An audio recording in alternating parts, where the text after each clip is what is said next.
Hello students, discussing about one of the important topics in data mining, that is binarization. So let us begin our discussion by understanding the importance of why binarization is required. So when we consider data mining, we know that there are n number of algorithms used for n different tasks, and also we know that each of these algorithms requires data to be present in a particular format. When the data is not in the required format, then we have to apply some kind of conversions to obtain the data into the required format. So one such conversion process is binarization. Say example, I have an algorithm which requires data to be present in the binary format, and in such cases I can apply binarization for the conversion process. Say consider the process of feature subset selection. So here the best binarization approach will be the best one if it yields the best possible result for the algorithm that we have used in the analysis process. Now let us see the definition of what binarization is. Binarization is a process of conversion of a given attribute type into the binary attribute. So in this process of conversion, it is going to follow some simple technique, and in this technique it has three steps. In the first step, we are going to assign some numerical values to the given attribute values. In the second step, I'm going to identify the number of binary attributes that we required. And in the third step, I'm going to perform the conversion into binary, which we can call it as binarization. So let us consider an example. Let us take that we have given with the categorical attribute having m number of values. So the first step that I'm going to apply here is assigning the numerical value. When I say assigning the numerical value, we will be assigning the values starting from 0 to m minus 1. But before that, let us understand or see that when I say categorical attribute, we can have either a nominal type attribute and an ordinal type attribute. If it is a nominal attribute, what we can do is we can straight away assign the values from starting from 0 to m minus 1. But if it is an ordinal attribute, we know that each ordinal attribute has some kind of order involved in it. Then, in such cases, applying the value depends upon the order in which the values can be listed. In such cases, what we can do is we can first write the given attribute values in the order in which it has to be, and then assign the values. Once this is done, we are done with the first step. Then we can go for the second step, that is finding the number of binary attributes required. So here what we do is we make use of a formula. Suppose consider n is the number of binary attributes that we require.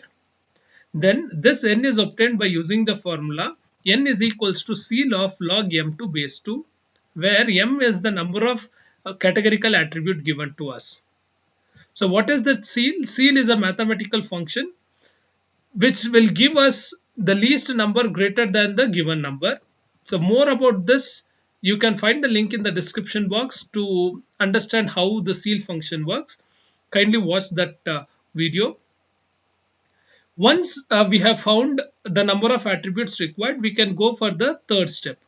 In the third step, what we will do is we will be converting the assigned numerical value into the binary value. So here assignment depends upon the number of binary attributes that we have found in the previous step, that is n value. Because we know that when we are converting a given integer value to the binary value, we require some bit representations.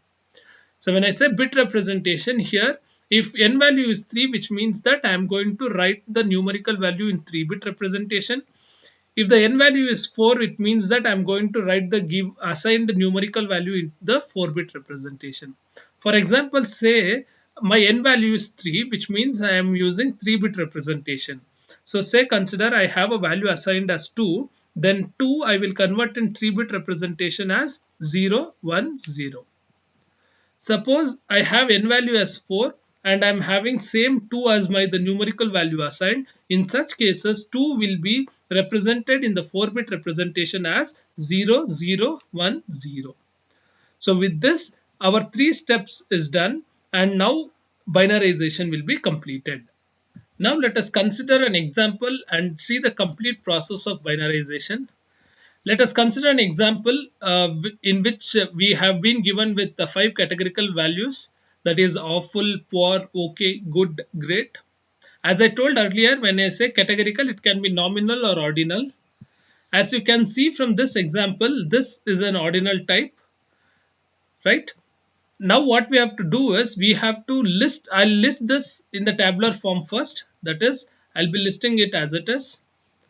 Now, in the first step, what we have to do, we have to assign numerical value to this. So that is, we have to assign values starting from 0 to m minus 1. So what is m? M is nothing but the number of attributes present. As you can see here, we have 5 attributes given. Then the numerical value that I'll be assigning will be from 0 to 4. So it is as follows. So once this is done, now we can go for the second step.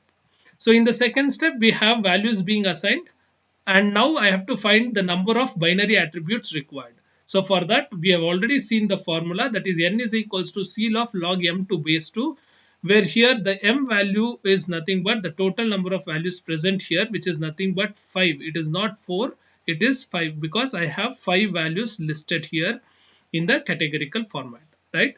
Now this formula changes to n is equals to log 5 to base 2, CL of log 5 to base 2.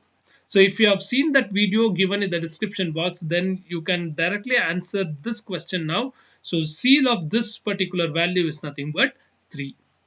So as you can see that n value is 3, which means that we require 3 binary attributes to represent these categorical at each of these categorical values.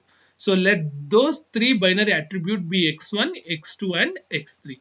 So now my table will have binary attributes listed in that x1, x2 and x3. So with this, our second step is concluded. Let's see what we have in the third step. In the third step, we have to convert the given integer value into its respective binary values. As I told earlier, so since I have 3 binary attributes, I am going to represent each of these value present in 3-bit representation. So first, let us convert 0 into its 3-bit representation. It is nothing but 0, 0 and 0. When I have to convert 1 into its binary format, it will be 0, 0 and 1. If 2, I am converting it into binary format with 3-bit representation, it will be 0, 1, 0. For 3, it will be 0, 1, 1. And for 4, it will be 1, 0, 0. So now as you can see here, we have converted the integer value into its respective binary format, which means we have converted the categorical attribute into binary format. This process of conversion is called as binarization. Now one thing that you have to notice here is, what is the importance of the 0 and 1 here? When I say 0 and 1, which means that that value assigned here, the integer value assigned here will not depend on any of the attributes present. Whereas for the value 1, that is for poor, you can tell that this poor attribute, categorical attribute poor is going to depend on only the binary attribute x3. And one important thing that we have to keep in mind here is there should not be any mutual relationship between the attributes listed. In some cases, this becomes most important thing, that is mutual relationship among the attributes. So some cases does not require this, and in some cases, if at all, if the mutual relationship is existing, then it will be not an issue. So let us consider we have an algorithm wherein we doesn't want a mutual relationship like this existing. So in such cases, it becomes a complicated issue. Now, how to overcome this issue? So that since it is a complicated issue, we need to have a way in which we can overcome the issue. So in such cases, what we can do is, instead of finding the number of binary attributes required using the formula, what we can do is we can consider the number of binary attributes equal to the number of values. So this can be done with the prior knowledge of the analysis process. Clear? So for that, whatever table we will be having for this, as this tells, we need to have number of binary attributes equal to the number of values given, which means as I have 5 values here, I might be requiring 2 more binary attributes, which is x4 and x5. So now in this case, instead of converting this into the respective binary value using 5-bit representation, what we can do is we can assign each of these binary attributes to each of the categorical attribute present, which can be done as follows. Say consider I want x1 to represent awful, then what I can do is I can place 1 here and rest all can be given as 0 like this. Similarly, now poor will be represented using attribute x2, which means with respect to x2 for poor I'll be having 1 and all other values I'll be having 0. Similarly, for x3, okay, I will be having 1 and then all other values will be 0, and same thing with respect to the other two case also. So with this, I can overcome the issue of mutual relationship. That is, here you can see that there is no mutual relationship existing between any of the attributes. So this is about the binarization, students. Thank you for listening to the video.